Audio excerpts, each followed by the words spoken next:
Ladies and gentlemen, welcome back to the July edition of the Arcane Games and Events Open Series. We've got round 5 coming up. It's myself in the booth, along with a friendly face, Marcus Brown. Welcome back, sir. Glad to see you. You catch any good matches while you were hanging out on break? I did. I watched Talon versus another new. That was fairly cool. It looked like it would go to a somewhat of a fatigue. It went into second cycle, but Talon got it in the end with like trip. Talon has his ways. Trap damage. Well, without much further ado, here comes our next match. We have Evan Bridges, local villain, versus Richard Truong, who we saw earlier on stream.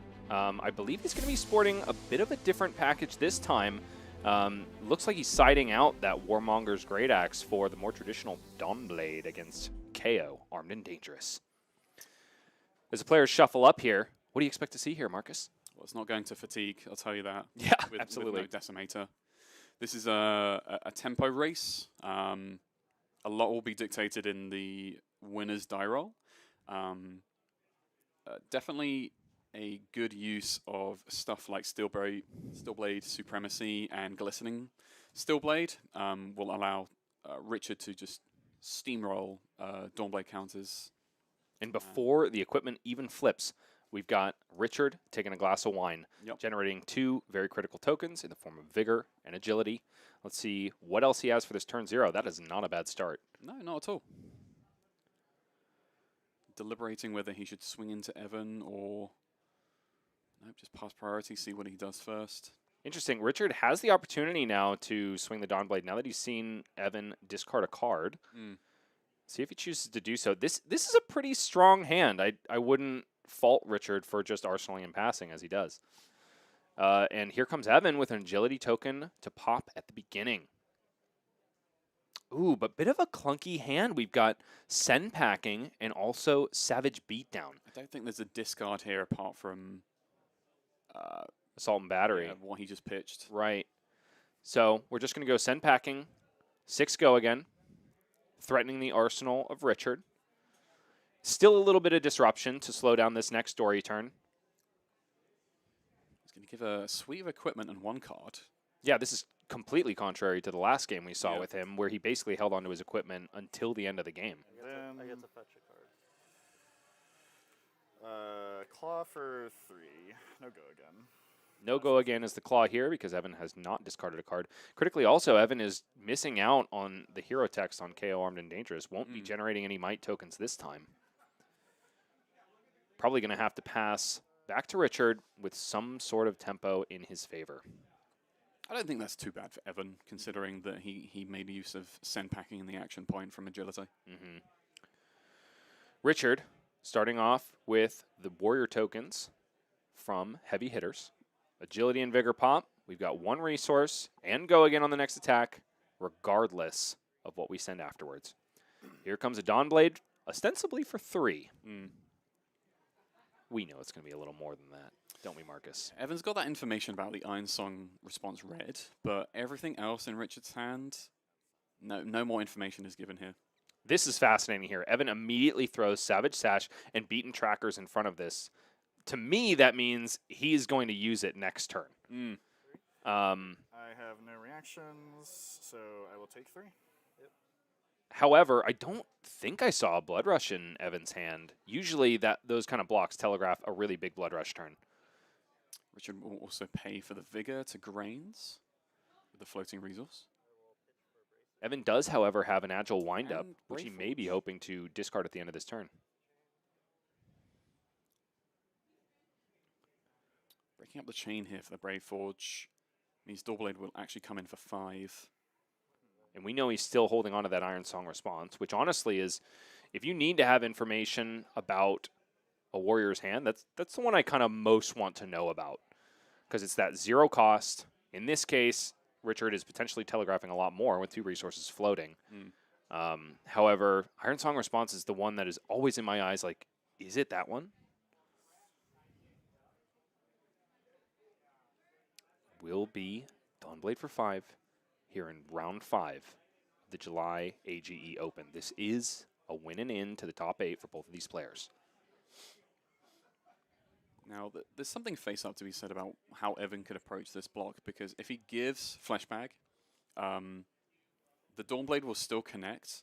However, he can't react over the top. So he'll have to use it in conjunction with a card from hand. And here we go. Perhaps Doing make just me that. eat my words, and he'll take one.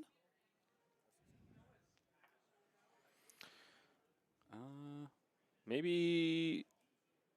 Oh, I see. I think it was just a Pardon Dawnblade. me. It Before. was just 4 because Alpha Blood only gets its reprise when you give a card from hand. Ah, right. Evan only gave armor, so Evan doesn't take anything. Evan choosing to discard the Agile Windup on his turn just so he can play the Savage Beatdown. This is one of the most awesome hands you can have from Kayo, in my opinion, because Savage Beatdown is usually such a difficult condition to meet. It comes in for 6. You can only play it if you've discarded a card with 6 or more power on your turn, and then it gets +6. That's usually so hard to do, but these windups from heavy hitters have made it incredibly easy. I'll just discard a windup on my turn and send Savage Beatdown.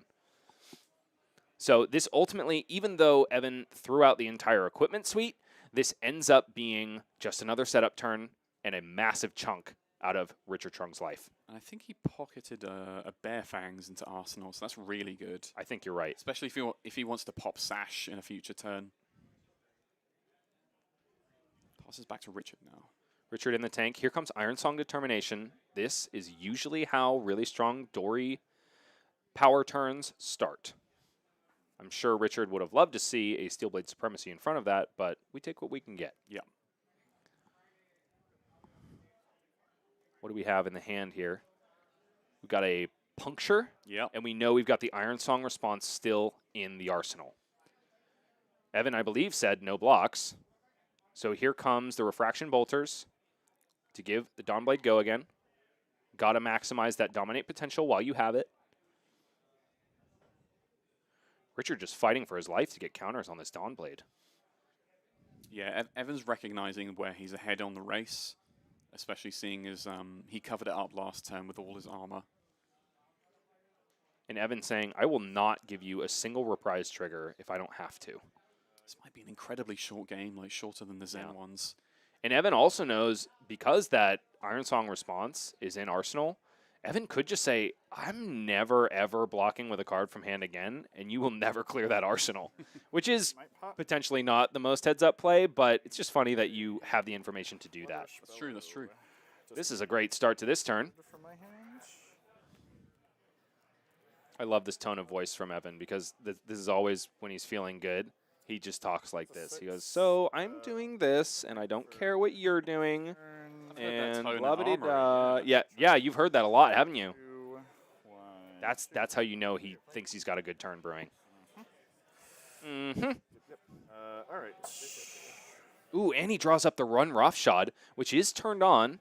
And if he pops the Sash here, that thing could come in for 0 cost. We know he's got a Bear Fangs in Arsenal. Yeah, he has an informed Savage Sash. What? He almost played that CNC and then hold on, Evan.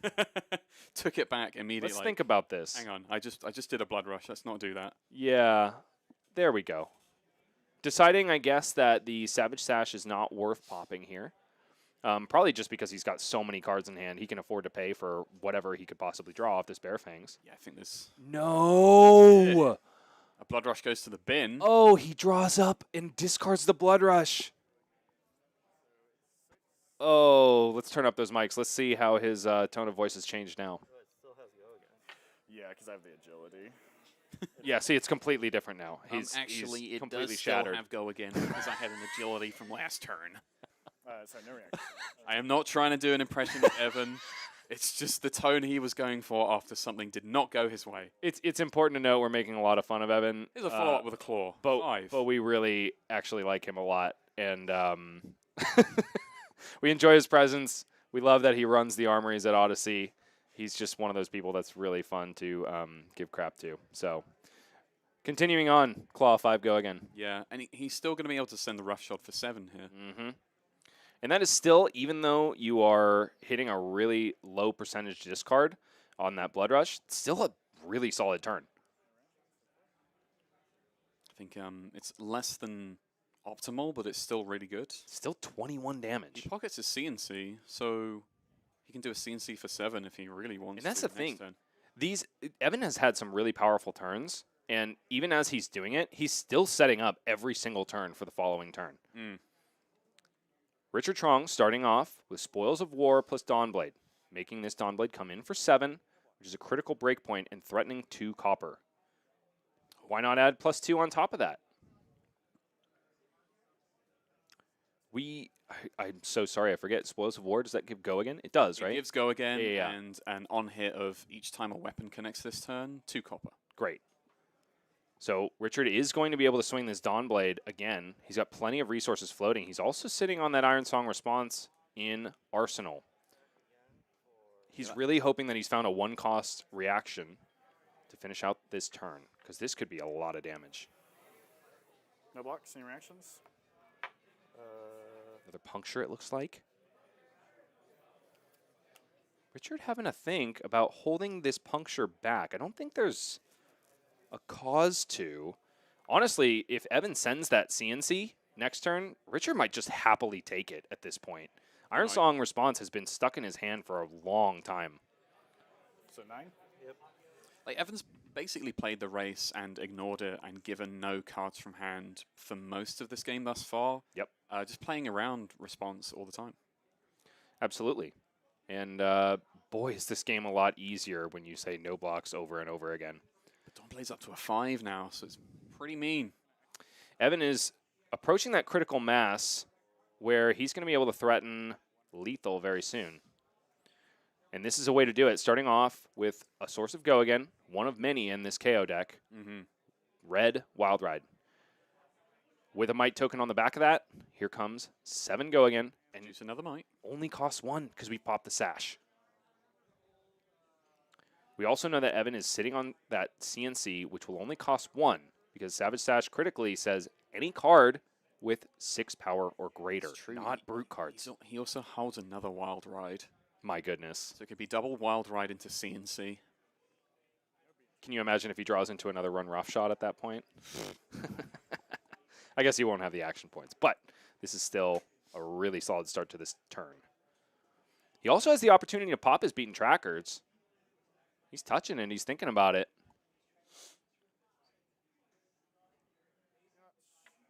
Okay, there we go. So he's up to 2 action points, actually. 2 action. We have seen some really long, grindy games today. This is not one of them. No, it's This not. is going to be over before we hit the 15-minute mark, I think. 1 card dedicated to block, 4 damage, hits Richard's face. Claw has go again. We're still at 2 action points. And I believe Evan is still sitting on a blue, so he's basically guaranteeing that he's going to be able to play that Wild Ride plus CNC. It's very interesting. Okay. Yeah, that's...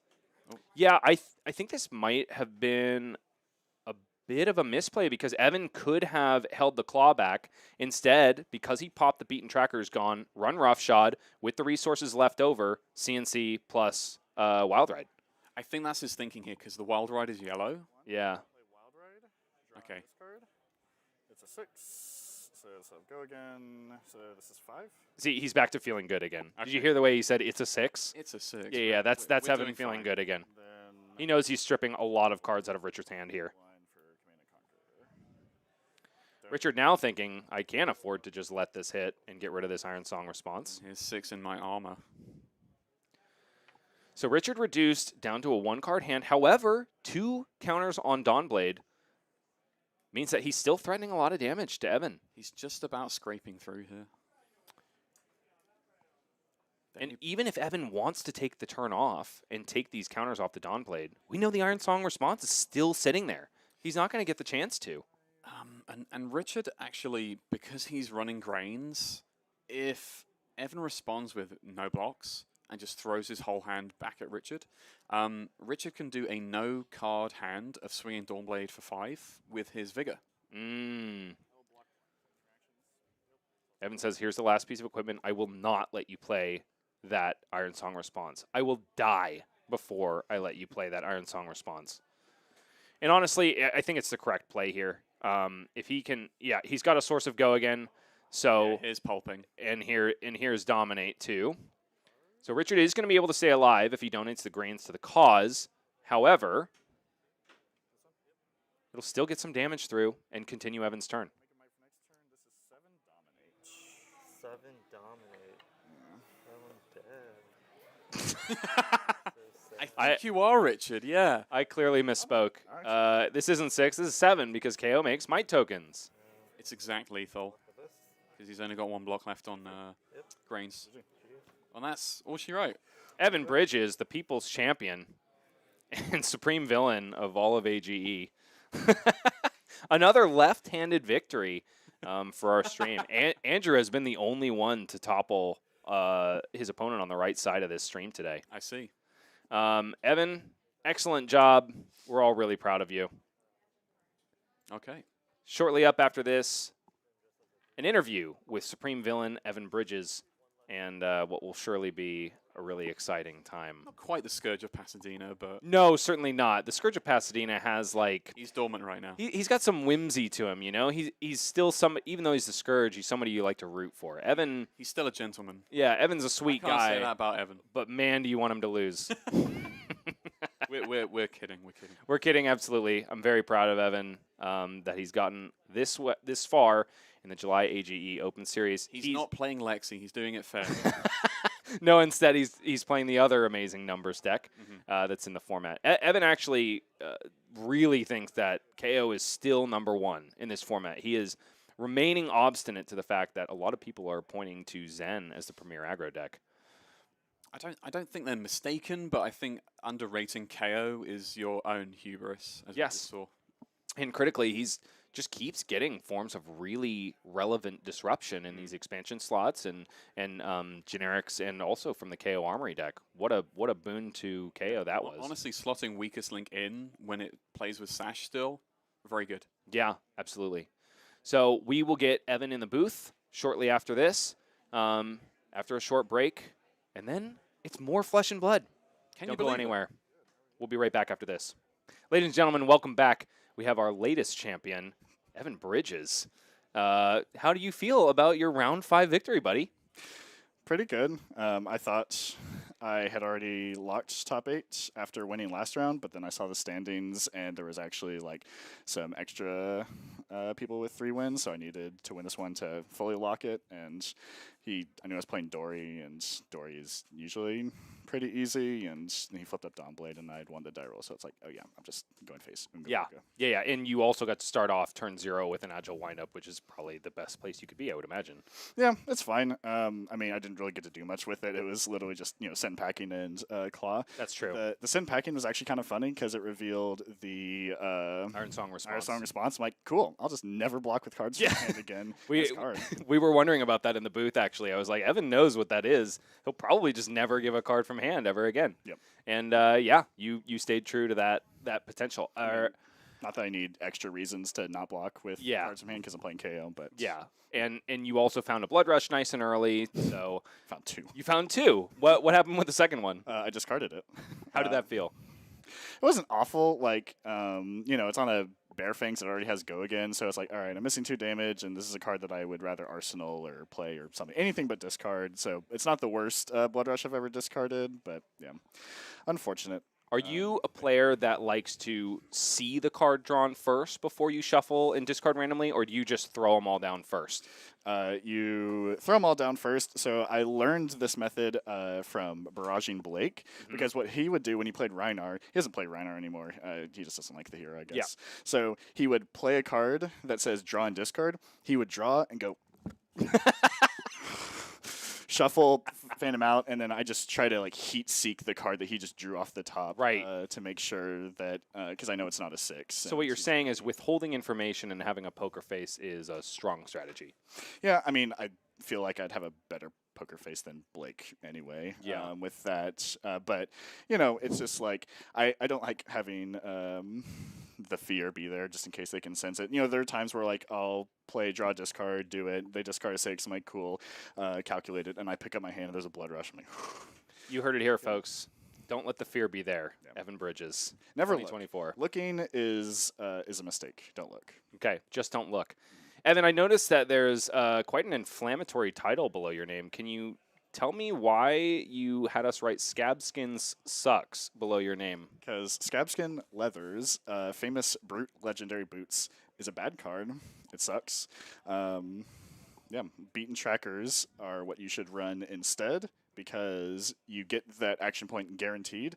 There are very few times in a game that, well, first of all, there's very few times that you can actually make use of rolling a 6 on Scabskins, and then, you know, there's very few times that you need to roll more than a 4 or higher to get the extra action point. Like, if you get the 1 extra action point, you're already above rates. But also, you kind of have to tailor your hands, assuming you're going to roll higher. So if you make a play that assumes you're going to roll higher than 3, and then you don't, and it feels really bad, but beaten trackers is guaranteed, so it's always there.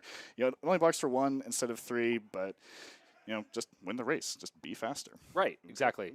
Which you exemplified very well in that last matchup. I believe that was over before the 15-minute mark or close thereafter. Probably. I don't think I blocked with a single card from hand. No, you absolutely did not because of that Ironsong response. Yep. Very deft play. Any credence given to the extra block value on Scabs, or? That depends. What does credence mean? I believe it was a band in the 60s, Clearwater followed by Revival. Clearwater Revival, yeah. Okay, there was no credence Clearwater Revival given to the Scabs. That's fair. You are no fortunate son. Let's take a look at Evan Bridges' profile. Yeah, I forgot what I wrote. Evan wrote down some interesting things. I want to direct our attention to the second from the last question. If you were arrested, what would your friends assume it's for? Evan wrote, violently protesting the changes that led to the death of the Chili's 3 for 10.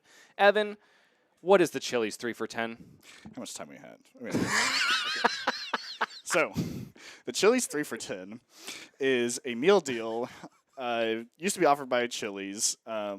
So it's named something different now because it's no longer $10. Should I leave? Is this going to be like a drum solo situation? Yeah, get out. Center camera. Okay. So, what it was, it's $10. You get a drink, which, you know, for me is always Coke, or lemonade, or whatever non-alcoholic drink. Then you get an entree, and they had a wide variety of entrees, and then you also get an appetizer. Okay, Evan, you lost me at non-alcoholic drink. Let's go back to his player profile, please. Okay, but they made it more expensive, and then they decreased the amount of food. And, yeah, it's bad now. It's called the 3 for me, but I don't know who they're talking about when they say me, because it's not me. Oh, I'm very excited for you to be going out of the country for the first time. Yeah. Where are you going, Evan? Amsterdam. Why? Because hopefully they have a Chili's there that's not the 3 for 10. No, I made it to the finals of one ProQuest and lost to Colin Erickson because he got lucky. He's also an incredibly good player. That's true. He's very bad at opening gold foils, though. Nice silken form, idiot.